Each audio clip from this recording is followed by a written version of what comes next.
Les magistrats de la Cour d'assises de Haute-Loire ont fait droit ce lundi matin à la demande de renvoi du procès en appel de l'affaire Fiona. Cette demande avait été formulée vendredi par les avocats de la défense après un vif incident qui les avait opposés à l'une de leurs consoeurs des parties civiles.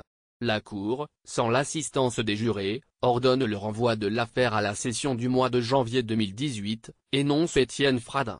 Le président de la Cour d'assises de Haute-Loire vient de donner droit à la demande de la défense, qui estimait avoir été discréditée par une avocate des parties civiles vendredi. Il est 10h30, ce lundi 16 octobre. Le procès en appel de Cécile Bourgeon et Berkane Makhlouf, dont le verdict était attendu vendredi prochain après 2 semaines de débat, prend ainsi fin. Accusée de coup mortel aggravé sur Fiona, 5 ans, morte en mai 2013 à Clermont-Ferrand Puy-de-Dôme, la mère et le beau-père de la fillette sont maintenus en détention, précise le magistrat, qui lève l'audience. Une prise d'otage aux yeux des parties civiles et dans le public, on s'étonne hallucinant, pitoyable. Entend-on.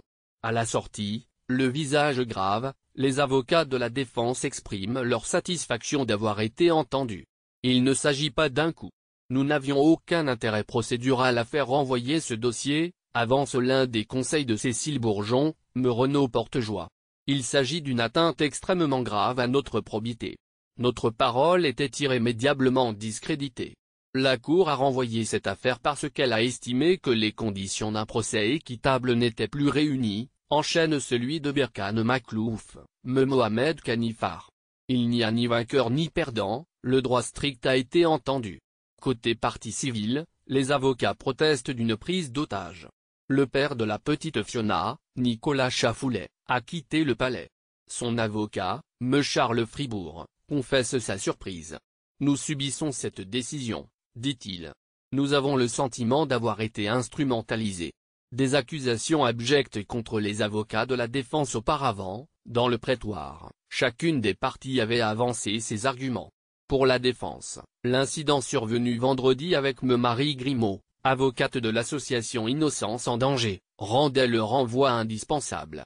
Il constitue l'unique porte de sortie raisonnable, a plaidé me Portejoie, pour qui des accusations abjectes ont discrédité la défense dans l'esprit des jurés.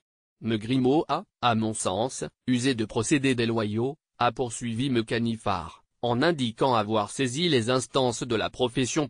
Perçu comme une énième passe d'armes entre la défense et les parties civiles. L'incident, dont nul se doutait qu'il prendrait de telles proportions, s'était produit après l'audition d'un ancien toxicomane de l'entourage des accusés.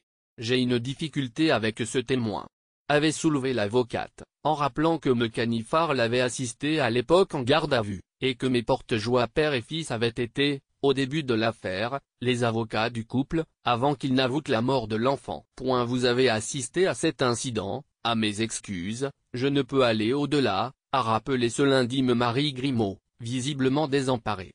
La passion, les exagérations, ne sont pas les bons compagnons de la justice, a pour sa part souligné l'avocat général Raphaël Sanosi de Gentil, qui était opposé au renvoi.